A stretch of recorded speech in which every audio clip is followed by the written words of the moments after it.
Welcome to the HoosLeft Podcast, a show about Indiana politics, history, and culture from an unapologetically leftist perspective.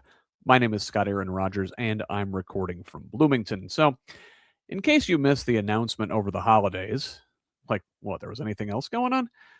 I'm proud to announce that this podcast is a flagship publication of the new Progressive Indiana Network.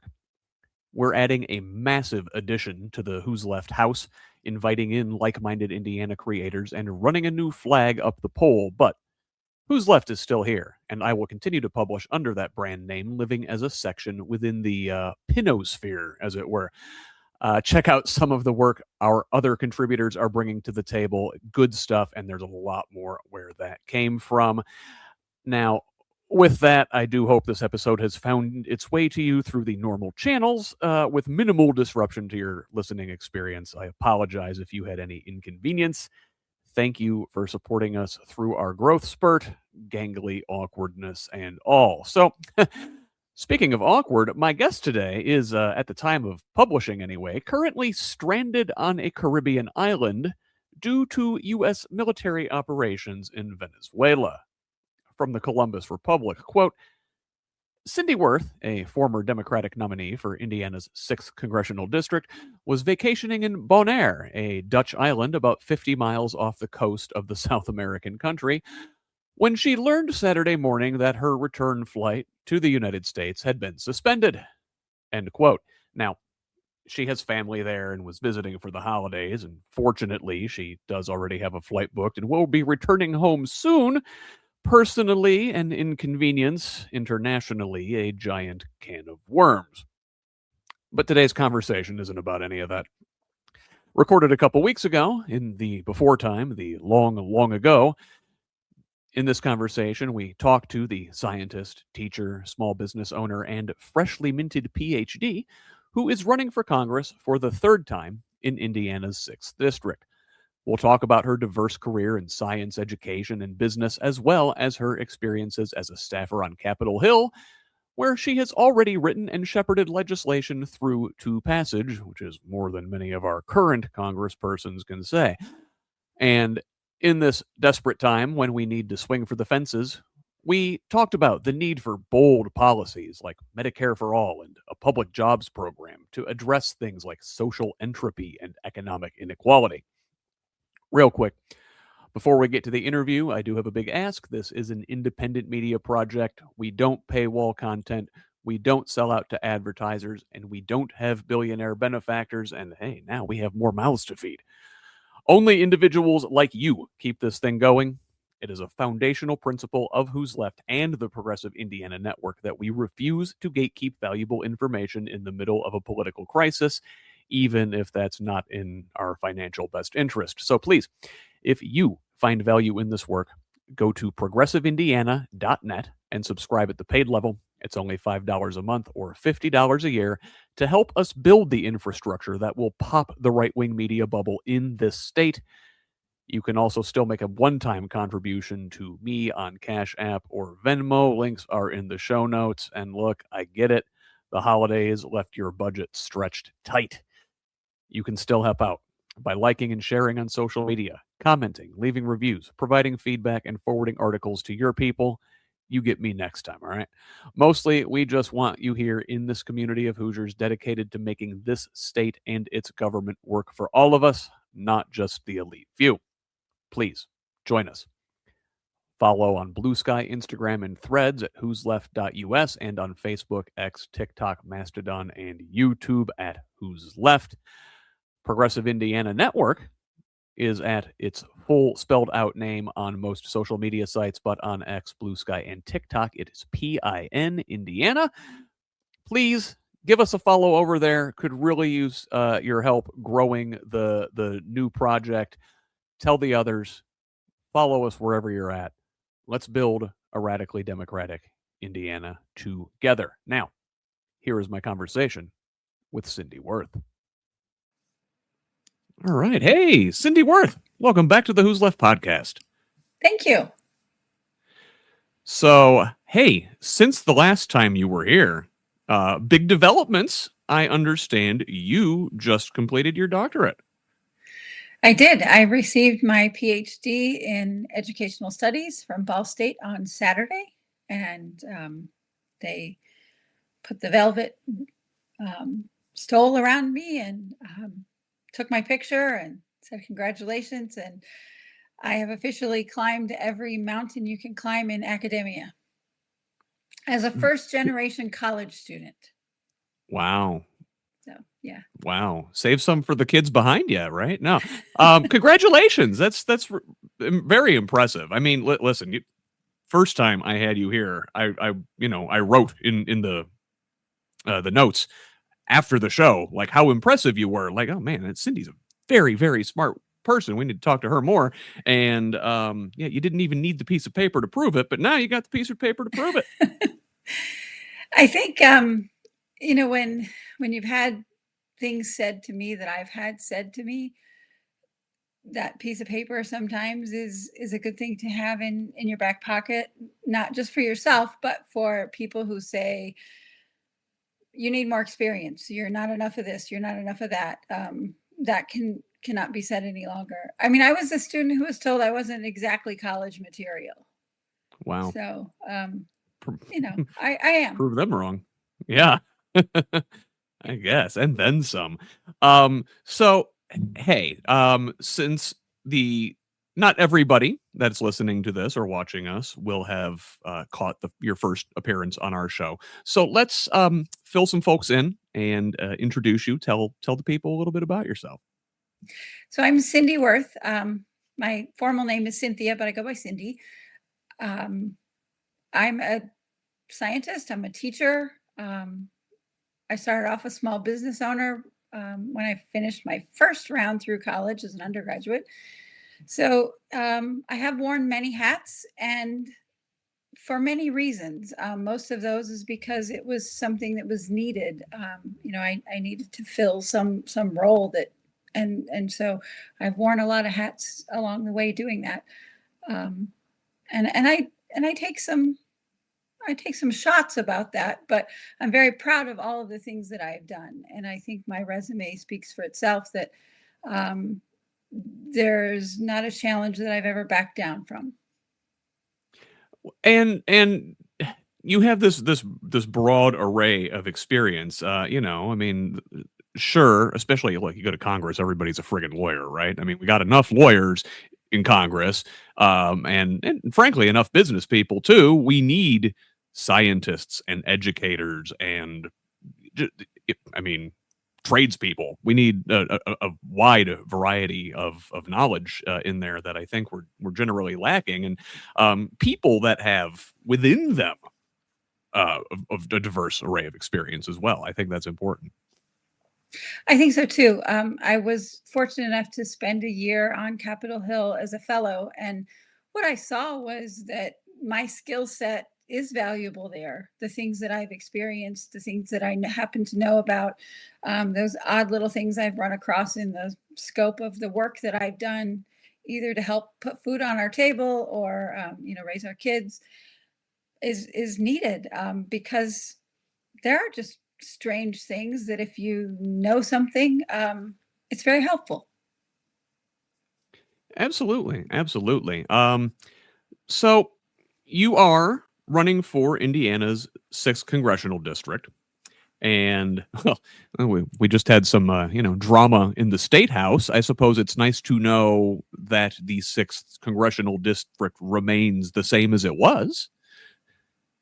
It does. That was a really stressful event. I am so proud of Indiana standing up to what was being, forced upon us. And Hoosiers showed up and said, no, we're not doing that. That's not the way it's supposed to be.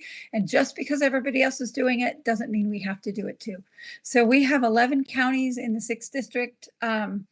Not all 11 counties are full counties. We have 3 partial counties. So it's the northern 2/3 of Bartholomew, the southern part of Randolph, the lower third of Marion County, and all of Johnson, Shelby, Hancock, Rush, Henry, Fayette, Wayne, and Union.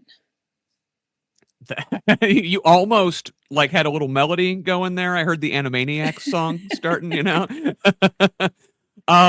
But so I mean, it that really is a testimony to for all the celebration and the victory, and again, it was good to stand up to the bullying from President Trump, but we're still playing on a map that is carving communities up for political gain, right? It does. I mean, when you look at the fact that we have Richmond, Indiana, the southern part of Indianapolis, Columbus to the south, Greenwood, and then a lot of rural farming communities in between, it still is not the perfect district, but it is what we know. It is what people have expected, and it is what was decided on in the last redistricting after 2020, when we had completed the last census, the way it's supposed to be.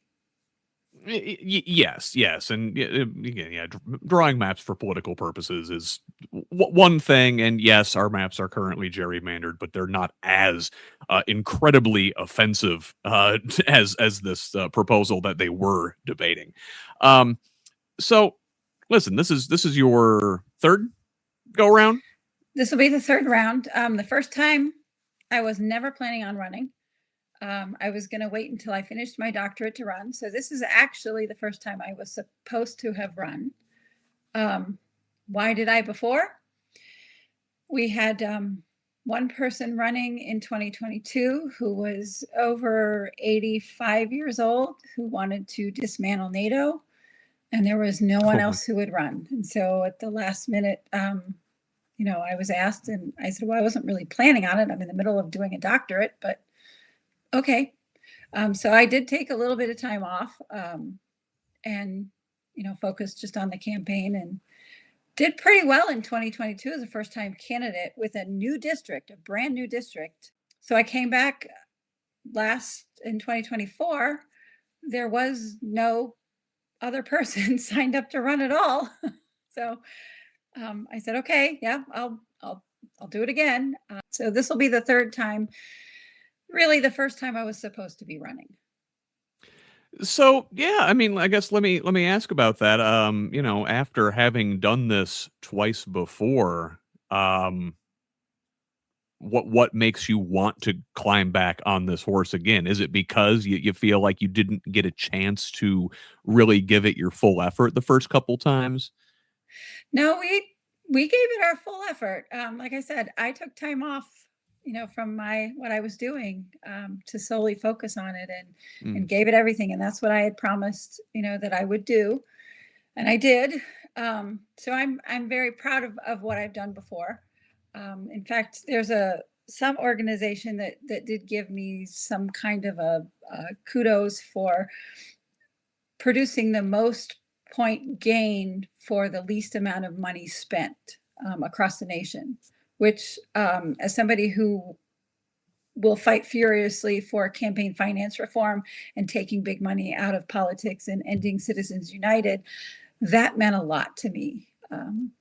So I started running because what I saw in my classroom when I was teaching high school were kids from families who were struggling. And I saw policies that our elected officials kept voting for weren't helping my students or their families. And in 2017, I was teaching environmental science. And part of that, I was a project-based learning teacher. So I developed all of my curriculum according to state standards, but through projects. One of the projects that we did with our seniors was they had to go through the history of labor protections and environmental protections, things like OSHA and the EPA, things like that. Like, what are they? What are included in them? Why do we have them? What led to them?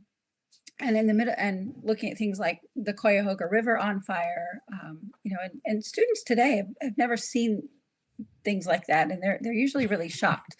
And then they find out about DDT accumulating in bird shell eggs and bird eggshells, and that we almost lost bald eagles. And they're like, but we see them all the time. And then, I say, well, when I was a kid, we didn't. So that was really impactful. And at the same time, in 2017, we were watching the EPA being systematically dismantled. And so a couple of students, they were like, why is this happening? Can you do anything about this? And honestly, I didn't know. I said, and I told them, I don't know if I can do anything or not. We also tried writing our own laws for Indiana to do things like overturning Governor Pence's ban on banning plastic bags in city and municipal areas. And I'm very careful of how I say that because it's tricky wording. But the project was called Ban the Bag, Ban. Yeah. Anyway, and what we found out was nobody really knew how to write laws that we encountered in Columbus, Indiana. Me as a teacher reaching out to the people I knew, how does this happen? We didn't know. So in the course of that project and students, asking me what I could do, I stumbled upon a fellowship to Capitol Hill to learn to write policy and how laws are made and those kinds of things, specifically for science and technology, engineering, and math teachers, called the Albert Einstein Educator Fellowship. So the night before the applications were due, I filled out the application, got all the things written that I needed written, and somehow squeaked through as one of 14 fellows from across the nation, and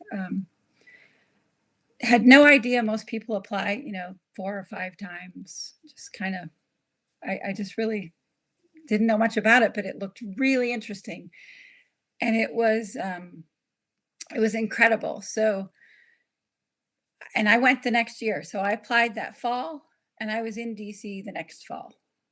So it's a quick, wow. it's a quick turnaround. But I was in Jared Polis's office first. He's now governor of Colorado, but he was a U.S. representative from Colorado, 2nd District. And when I was there that fall, the entire office took a leave of absence and went back to Colorado to try to elect him governor. But they left me in the office. I mean, they said, you can come with us. And I was like, well, I'll just stay here. Somebody's got to be here. And they said, well, there's a little project we'll have you do. Can you make this bill go?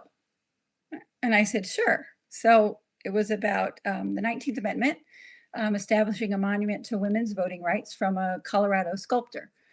And I met with her and her team, and I made this bill go. I didn't know at the time, again, kind of like I applied for this fellowship, I didn't know at the time that most bills don't ever go anywhere. So, I was sent on a fool's errand, and I got it done. So I got the bill, introduced it. Then Congress ended and the House flipped. So the new incoming congressman was Joe Neguse from the 2nd District. I was not quite established into my new office with Eddie Bernice Johnson from Texas 30. Jasmine Crocker took her place. So I was actually working out of the Library of Congress during the government shutdown. That's why I wasn't in my new office. And I got a call that said, hey, Cinde, we don't have access to all that stuff you did with that bill. I'm in Joe Neguse's new office, but I'm the only staffer that went. Can you redo this and send it to me? So I redid the bill, repackaged it. I had to rewrite enough of it that it could be reintroduced. And Joe Neguse saw that bill all the way through and passed it, I think 2 days before the world shut down for COVID at the end of February. Oh, wow. So that one kind of got lost in the shuffle, huh? No, actually it was passed under, there were a bunch of bills that were passed on voice vote. And I flew to DC and sat in the gallery and watched it pass. It was pretty incredible. And then it passed the Senate that December of 2020. And 5 years ago tomorrow, in December of 2020, it was signed into law. Well, that's fantastic. Yeah. Yeah, I guess I meant to say it like it didn't get the attention it deserved with all that other COVID and whatnot going on, right? Well, COVID kind of hadn't, like, everybody was still ignoring it. And I was in DC. Actually, I was in Eddie Bernice Johnson's office. The day that it passed was the day that Joe Biden was sort of made to be the main candidate for the presidential election.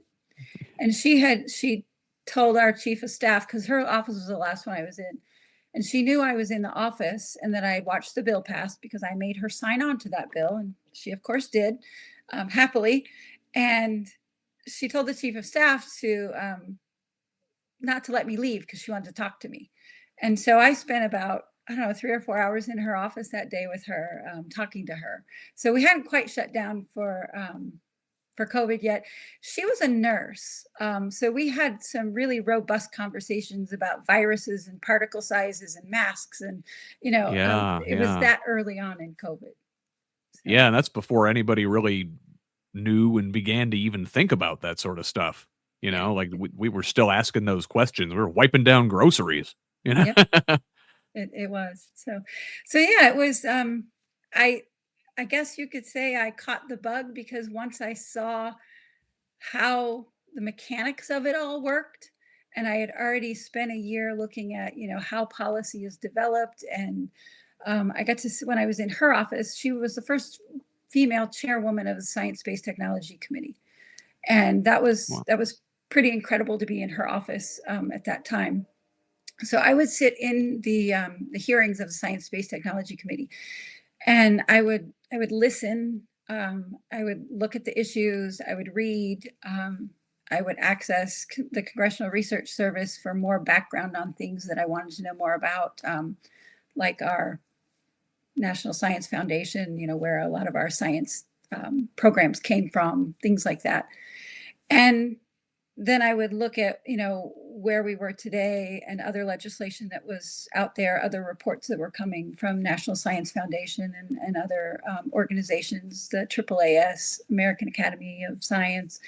And you can start to see that there's holes in our policy where we can write good policy to kind of fill those in, whether it's tax things for students that would help them. I wrote a bill on that. And that was scored by the Congressional Budget Office in a way that made me kind of shake my head because it was much more expensive than what we had kind of figured out it would be. So I said, well, how did you get that number? And they're like, oh, it's proprietary. But should it be? Well, anything done by Congress should be available to the democratic process. So I learned a lot of things. Just little things like that. But I wrote some other bills on promoting and providing instructional support for K-12 STEM programs. And then I worked a lot on coordinating and planning and implementing a very large Congressional Black Caucus program for the Congresswoman for more than 300 middle school and high school students from DC, Virginia, and Maryland, where we brought in scientists, engineers, and even astronauts, plus the first female pilot from American Airlines, just all kinds of cool people. But what we did was we brought them in to be panelists, but then the students got to ask questions, but then the students got to talk to them, and they could wait in line as long as they wanted to talk to these people one-on-one. And it was pretty incredible to be part of that. So I experienced firsthand the power of a congressional office and how it can change everyday people's lives, especially students. If that congressional office and the staffers care more about their constituents and voters and the people of their district than they do about padding their stock portfolios. And that made a huge impression, and that's why I continue to run. That's great stories, and certainly, it's nice that sending you to Washington, you don't have to learn that bill writing process. There's so much such a steep learning curve, I imagine. And, it seems like our side, our folks actually have to learn that process. Whereas on the right, they have these bills served up for them on a silver platter by organizations like ALEC, Yes, they do. They absolutely do. That was one thing that I learned about. I got to go to the National Council of State Legislatures office. And when we were in there, my whole fellowship was in there. So we were from 15 different states. And guess who was the example of Alec and all of the bill mills? It was Indiana. And it was like, oh, Cinde, you're from Indiana. Well, guess what? So this bill, like everything that was going through the state legislature in 2019, when I was at National Council of State Legislatures, was Indiana was the example. Yeah. Wow. David Pepper in his book, Laboratories of Autocracy, talks about this a lot. Not necessarily, specifically to Indiana. He's from Ohio, and they get it just as bad as we do. And states like Arkansas, all these, quote unquote red states, they have these bills served up to them, to our legislators. They don't write their own bills. They tweak it a little bit for this state and a little bit for this state, and they see what gets through. And whatever one they can find some thin legal veneer for, and it makes it through a rigged legislature, and in some cases a rigged state Supreme Court. Then hey, we've got a hook. We're going to run that back in all these other states too. That's exactly how it happens. When I learned that, I was just shocked, because the job of being a representative and a legislator is finding those holes where you can serve people and make their lives better, instead of pushing whatever agenda that billionaires and multimillionaires have decided that they want. Yeah. So, speaking of things we've learned, you talked about the learning curve for bill writing, and he's talking about learning the shenanigans that Republicans get up to. What have you learned from your first two runs? I guess what do you know now that you wish you had known then?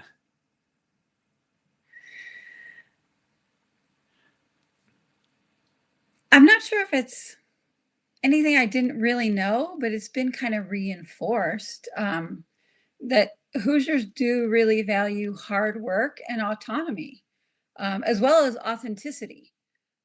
So those three things, Hoosiers don't want to be told what to do. Yeah. And we saw that last week, because whether you have an education at the university level or not, we're all intelligent people. We're all capable of critical thought. We're all capable of doing a lot of things that, quite frankly, sometimes just gets dismissed, and assumed that we can't, even though we can. And I'm a big proponent of that, where I think anybody can do anything that they really put their mind to. And I think education is great. Our public education system has been world class, and we need to retain that. But I think, the more I'm in the 11 counties listening to what people need and getting to know the communities, the more that it's apparent that, authenticity is just the key to this. And that's what really Hoosiers value. You need to be who you say you are. You need to be authentic. You need to, really care about this. If you don't, you're doing this for the wrong reasons. If you're doing this to pad your stock portfolio or to be a celebrity or, whatever else it is, that's the wrong reasons. Voters know, and they can tell. They know that billionaires and the 1% across the nation right now have more than 93 to 95% of the rest of us. And Hoosiers see this because over half of our salaries and our wages are going to housing. The rest is going to food and transportation and medical costs. And it's really not a lot left over. In some cases, there is none left over. And I think about 30% of the people in the working class are living below that level. And they are in the hole at the end of the year by like $2,800 at least. And meanwhile, your current representative in Congress, Mr. Jefferson Shreve, is worth some odd $600 million, depending on the day. His portfolio fluctuates more depending on the market in one day than many of us make in a year. And yet, he is right there, and his stock portfolio is growing as he is able to access insider information in Congress. It is. And those laws need to be changed. I don't fault anybody for being successful or making money. I mean, that's perfectly fine. I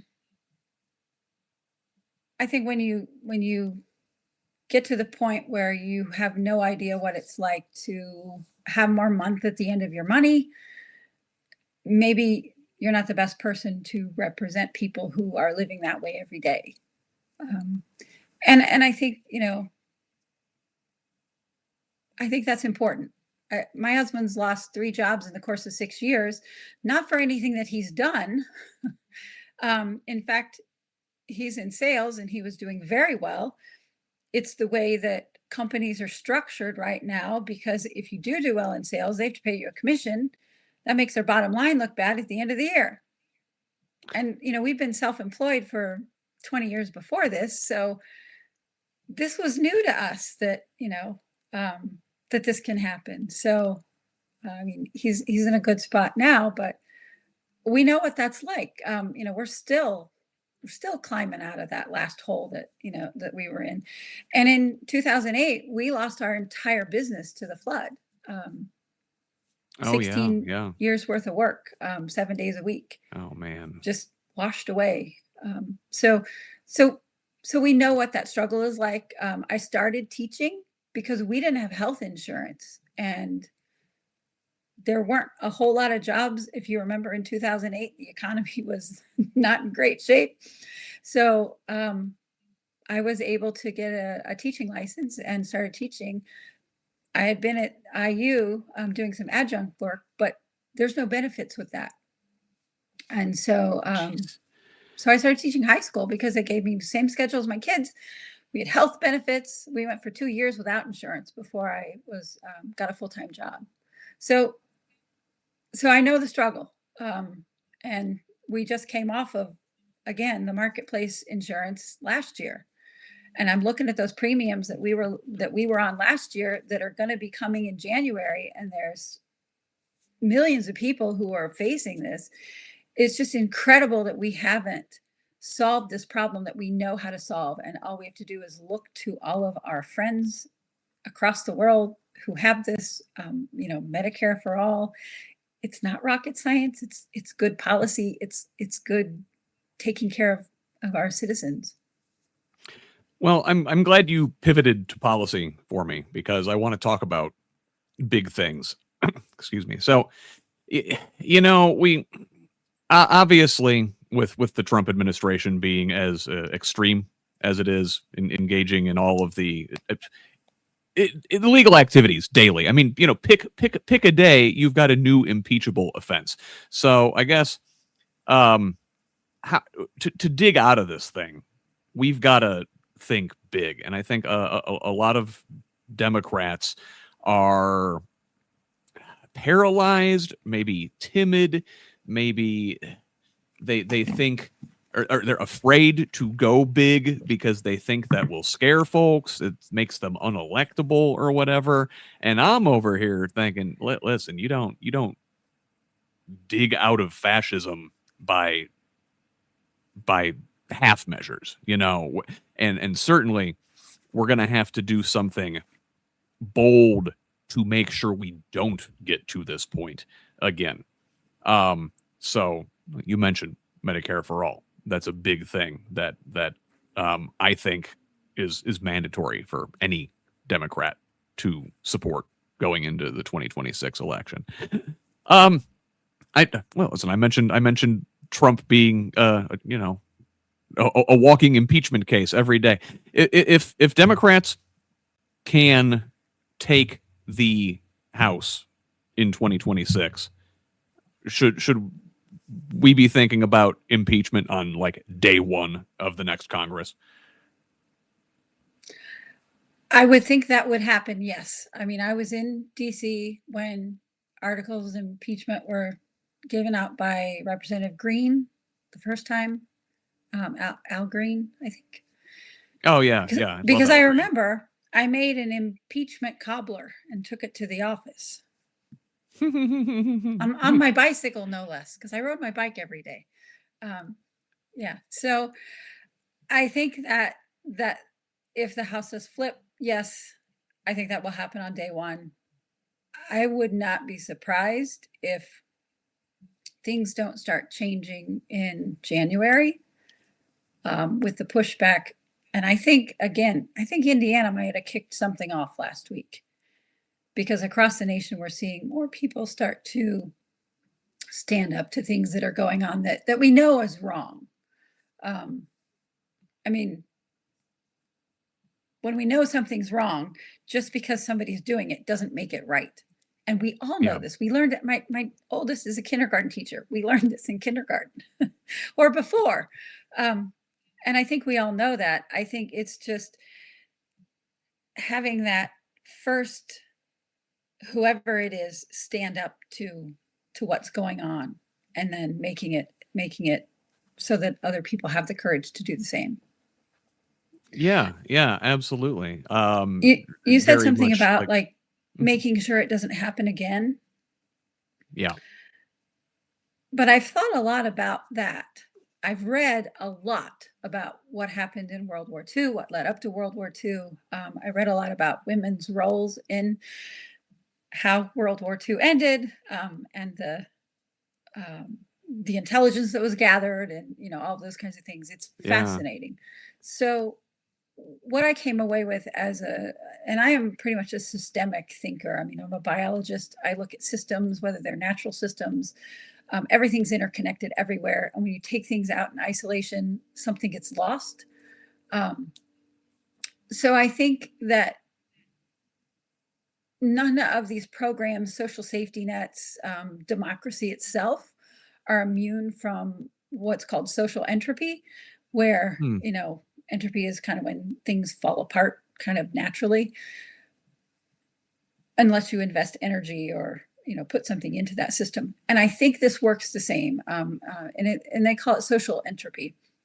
So if we aren't investing energy and education into these programs that help people, like Medicare for All, a good immigration system that works, that actually functions. And we've had several bills proposed that could have done that, but were shot down for political reasons.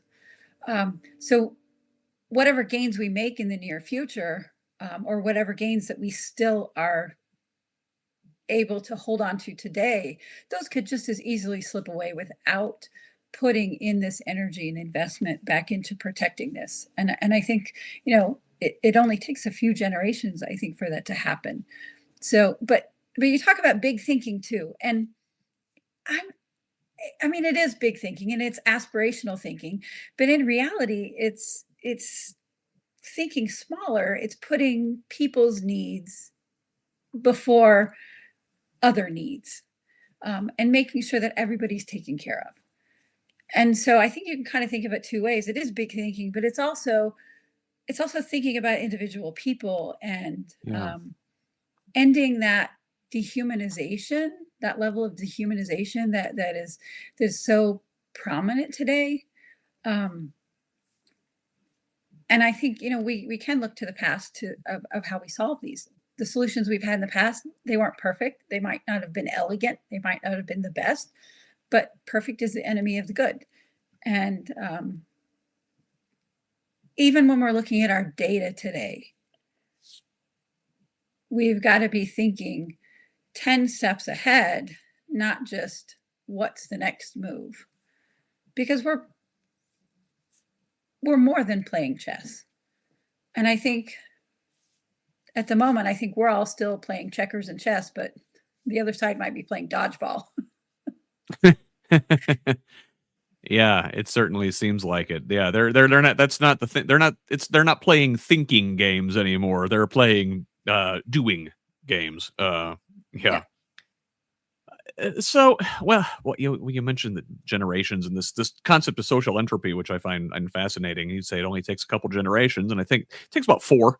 If you know the work of William Strauss and Neil Howe and the generations, and it takes about the length of one human one good long human lifetime for these systems that we put in place to kind of corrode. And it's like they we keep coming back to this, or they come back to a quote from a British historian, Arnold Toynbee. It was like when the last man who remembers the last great war dies, the next great war is inevitable. And even if you take war out of the context, if you look at FDR and the New Deal and the social safety nets and the systems we built, and then internationally after World War II and NATO and the United Nations and this regime of international cooperation, which it didn't always work great, don't get me wrong, but we had had the right idea, at least on paper. And over the generations, kind of forget those lessons. Maybe we can deregulate the banks and let them go off on a tear again. It's okay. It'll be fine, right? Or maybe maybe NATO's not necessary. Maybe it's costing us too much money. Why are we in these other countries, right? So our system has entropied over these last several generations, and we're now in that crisis generation where we have to build the next system, right? We have to put the pieces in place. We have to build the next big thing. So if Cinde Wirth is putting together the next big thing, the next big bold, what's Cinde Wirth's New Deal look like, right? We talked about Medicare for all. What else is in there? So, and again, that's a big question, but it goes back to, what do people need? And I think that was the same question that FDR was dealing with. What do people need? So if we have a government of everyday people focused on what everyday people need, or in some cases want, jobs, relief, public works, and not just tax benefits for the wealthy as we're seeing pushed through today. We could have a more modern version of what we've seen in the past: public jobs programs, rebuilding roads, rebuilding bridges. We've seen a little bit of that with the Infrastructure Act. And that was a huge shot in the arm to the whole country, which is starting to, again, we're seeing that social entropy. It's kind of coming down. But clean energy, social insurance, Medicare for all, labor protections, all of those things that make life better, give people breathing room, give people a quality of life that is we haven't seen for several decades. That's what the America that I think, when I go out and talk to people, that's what they want. And it's maybe not getting something back, but making something even better. So I was fortunate enough to be one of the first people to read the new Green Deal when it came out. And when I was in one of the hearings, because I was, of course, attached to the Science-Based Technology Committee, I think it was Ami Bera, who was a representative, who talked about aspirational policies and legislation versus how you get there policies and legislation. And I think that's where we are today. But I think it's even more critical that we head toward those aspirational policies even more so, because we're in a place where people are in dire straits and our climate is in dire straits. No matter who wants to say it's not, it is. And we're seeing that. The bridge between a big part of Washington state and Seattle just washed out today. Oh my, yeah, I know there was a lot of bad floods up there. Yeah. Yeah. So we're seeing, weather patterns shift. We're seeing people with nowhere to live. We're seeing, people's cost of living going so high they can't make ends meet anymore. And so at this critical juncture, we're there. And so no longer do we have to look at these as aspirational. We need to look at these as practical solutions, because fiscally, in the long run, it's going to be cheaper if we just do it now. Always, always. Listen, I work in trades, and if you let a leak keep going, it's gonna cause a lot more damage in the long run. You need to take care of that stuff now, and like all the warning signs are flashing bright red. But okay, like we need to do big things. We need Medicare for all. We need like a federal jobs program that's doing things like climate mitigation, or oh man, hey, building high-speed rail. We talk about the crisis in masculinity, right? Like the young men want purpose, right? Give them something to do. They love trains. They want to build trains. We want high-speed rail. We want to build windmills, and we want to build solar farms, and we want to build offshore wind. Like that. We want to. There are things we can be doing, and people say, "Oh, it's too expensive," right? And like you said, it's too expensive not to do these things. And if you give people jobs, it's not like they're fattening up and sitting on a pile of money like Scrooge McDuck. It goes right back into the economy. It does. It really does. Again, we're back to those interdependent systems. Everything is interconnected. Even a food web, needs this constant energy to stay alive, and that's kind of what we're building. We've got to be self-sustaining. There's got to be some kind of a kickstart. You've got to put some energy in. And I think big systems like governments and economies will drift toward that, that entropy. So we do have to put stuff into them. I think we have waited so long now, especially, with our wage stagnation. Mm-hmm. It's going to be more difficult because we have waited so long to make some of these decisions. And we do need people who will stand up and say, this is the right thing to do. It may not benefit the ultra wealthy, but it's going to benefit people who are not wealthy, people who are struggling, people who really need something. And I think that we have been in a place in our country that is focused on dehumanization, and for example, we distribute food to the needy. They don't shop for it. So there's an element of control that people who are wealthy like to retain. Why? I've always wondered that. Like, why? Why can't if you need food, why can't you shop for? Why can't you choose your food? Why does poverty and joblessness and hard times require this absolute dehumanization and every shred of dignity be removed from people or families who are going through this? It's something I have never understood. And I don't know if there's some psychological reason for it with power and all of that kind of things. But I think it's time in the US that we shift our thinking to a position where we acknowledge the absolute humanity of every individual in our country.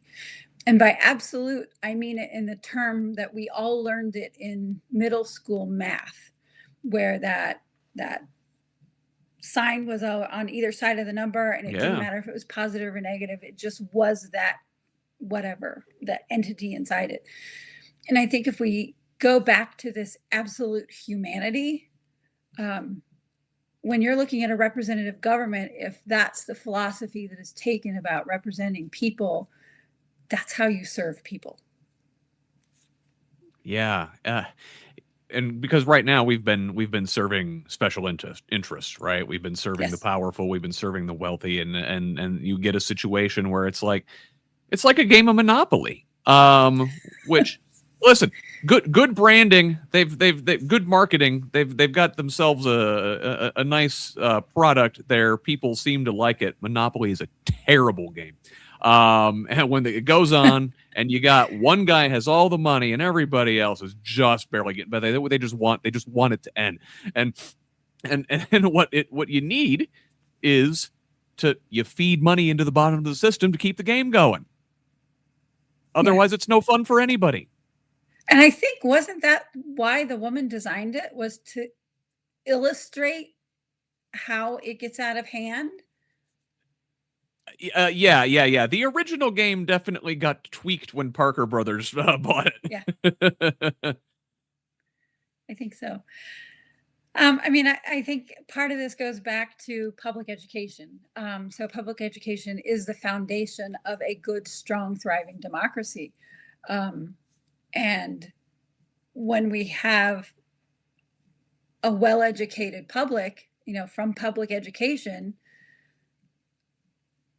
we have people who are able to fill roles, who are able to make decisions, who are able to kind of tease out what's really going on.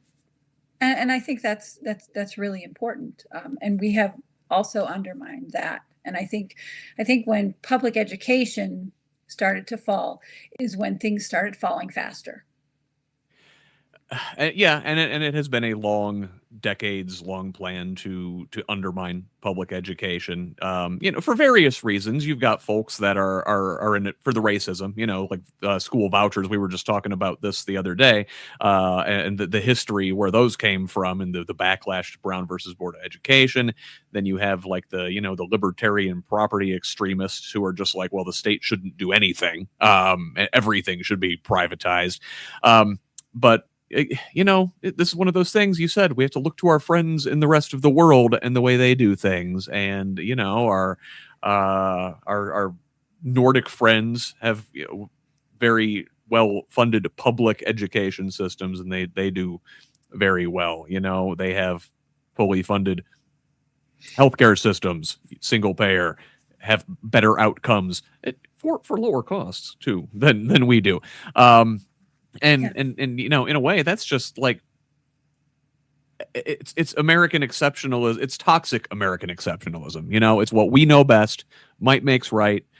We don't need to learn from anybody else. We just kick ass. Learning, that's for the weak. And then a couple generations of that entropy, social entropy. And educational entropy, critical thinking entropy, and then you get a society that is susceptible to a strongman like Donald Trump. Now, say what you want about the guy, but he knows how to go maximum, right? If you look at Project 2025, they're doing the thing, right? They are going hard. They're codifying Christian nationalism. They're about halfway through the thing already. It's very scary. Again, we have to unwind that and then think of something new. So you mentioned being aspirational earlier, right? What's our big thing? We're I think enslaved by the what is possible, right? We think, oh well, we can only do this thing, or oh, that's too big. Well, if you don't go for the big thing, you're not going to get the half measure. If you start asking for the half measure, you might get a crumb. Exactly. So, yeah, and I like I asked about Medicare for all. I asked about big federal jobs guarantees and stuff like that. What's another big thing that you're thinking about?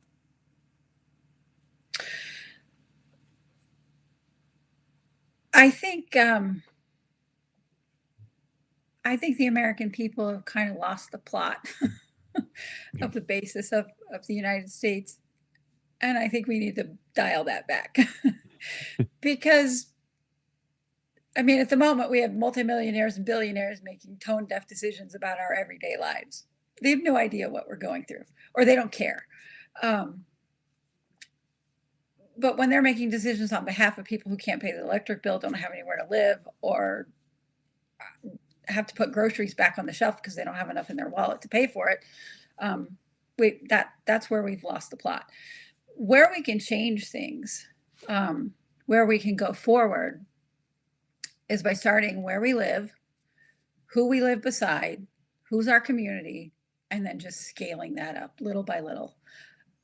It's not going to be immediate, but I think we've already done a lot of the work. I think in our technological world, we have isolated ourselves, and I think we're realizing that that isn't how we really all want to live. People are sort of yearning for community. And I see this when I go out into the 11 counties, when there's something to show up for, people will show up. And that's really, really exciting. So I think if we meet and talk to our neighbors, build those relationships, bring that sense of community back, handshake by handshake, literally, I mean, handshake by handshake. This is how we build those mutual resilient systems of support. And we become connected to each other again, because through those connections, that's where we have power. And that is our power in the United States. That is the plot. That's kind of what we've lost. When we build those community connections back, people are more likely to show up to vote in local elections. They're more likely to know candidates, back candidates, understand, who would be a good candidate and who's really out for just 5 minutes of airtime, who will have their back. And just like we saw in the last few weeks with Hoosiers showing up to stand strong against redistricting in our state, we can do that on an ongoing basis. And that's what representative government really is about. It's about community. It's about what's best for all of us. It's about taking care of those who are in need and being willing to give up a little bit of what we have to make sure that somebody else is taken care of. And I think that rhetoric and that false narrative of somebody's taking my stuff and they didn't earn it, that's part of that dehumanization. And we really need to reframe how we talk about things like that, how we look at people who are in need instead of villainizing them, looking at them with compassion. And the Christian nationalism, or the nationalist Christians, the Nazis, nationalist Christians, they always want to bring Christianity and the Bible into it and Jesus into it. But Jesus didn't say feed the poor if they bring you a bill that has their address on it, shows and proves that they live in the community, and pass a drug screen. Right. He just says, help the poor, feed the hungry.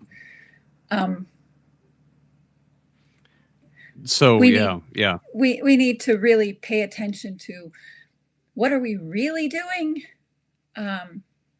and who's really behind, who's really spearheading what's going on, because most of us don't agree with what's really going on. When we're snatching people off the streets, and we've got everyday citizens carrying whistles, and I mean, have you heard the whistle tapes?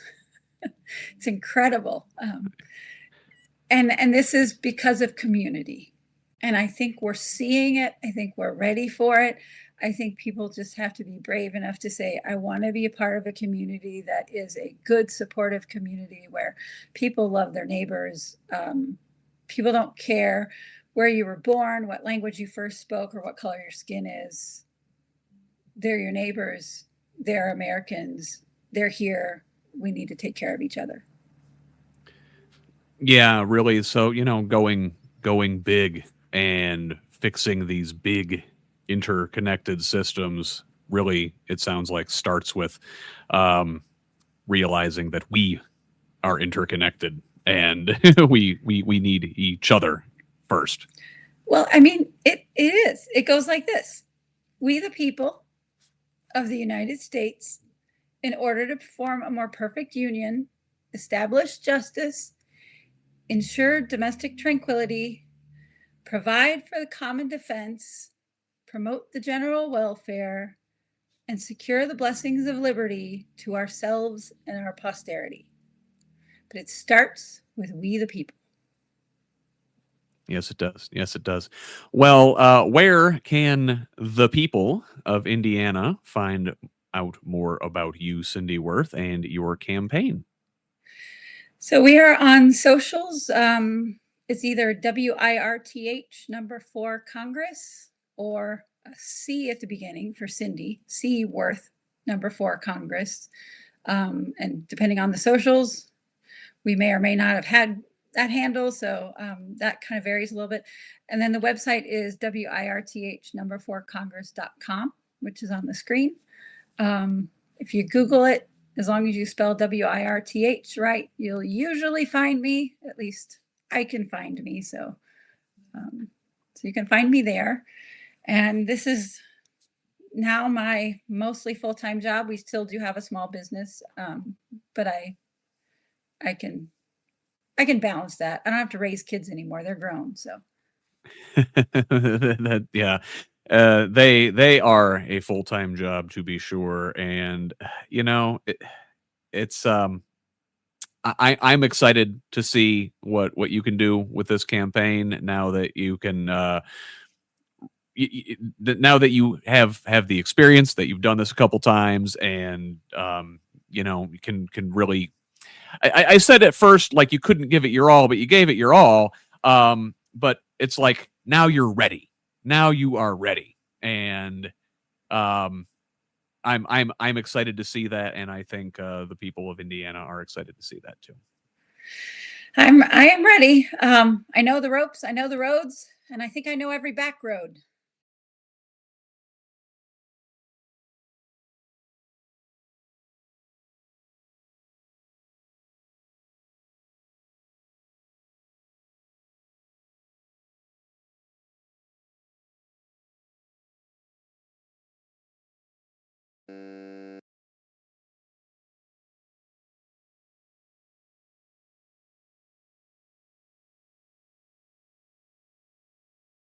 Going on in your community, and if you're not sure what's going on, reach out to us or reach out to your local Democrat Party. Usually there are people there. Indivisible is another organization. If you don't want to get partisan politics, Indivisible is an incredible organization, as is the League of Women Voters.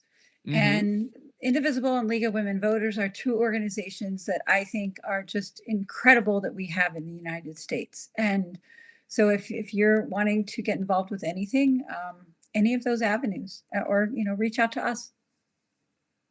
Fantastic. Well, Cinde, so many things, so many big systems we need to talk about. We barely scratched the surface, so I'd love to have you back to talk about all of these things again anytime. Looking forward to that. But for now, thank you very much for joining me here on the Who's Left podcast. Thank you.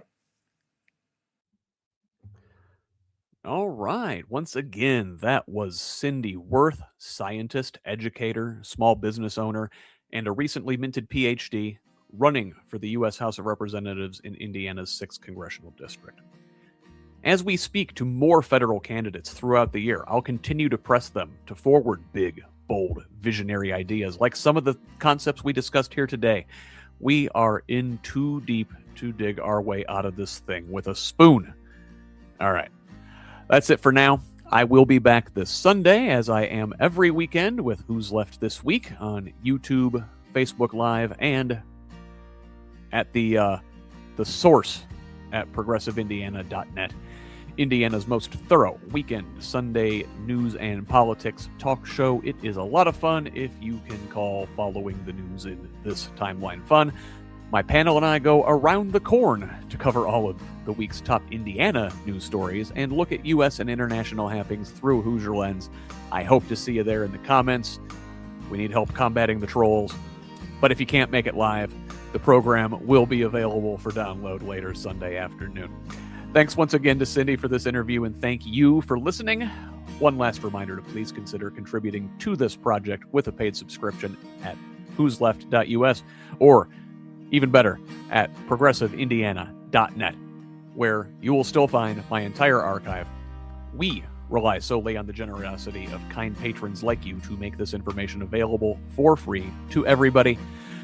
Anyway, in addition to the website, you can find me on Blue Sky, Instagram, and Threads at HoosLeft.us, and on Facebook, X, TikTok, Mastodon, and YouTube at Who's Left. Send me a DM at any of those sites with feedback, tips, ideas, and concerns, or email me at scott@whosleft.us. While you've got the old email machine out, please forward the show to a friend and have them pass it on. Let's keep building this project and a truly democratic state, one conversation at a time. Until the next one, this has been the Who's Left Podcast. I'm Scott Aaron Rogers. Love each other, Indiana.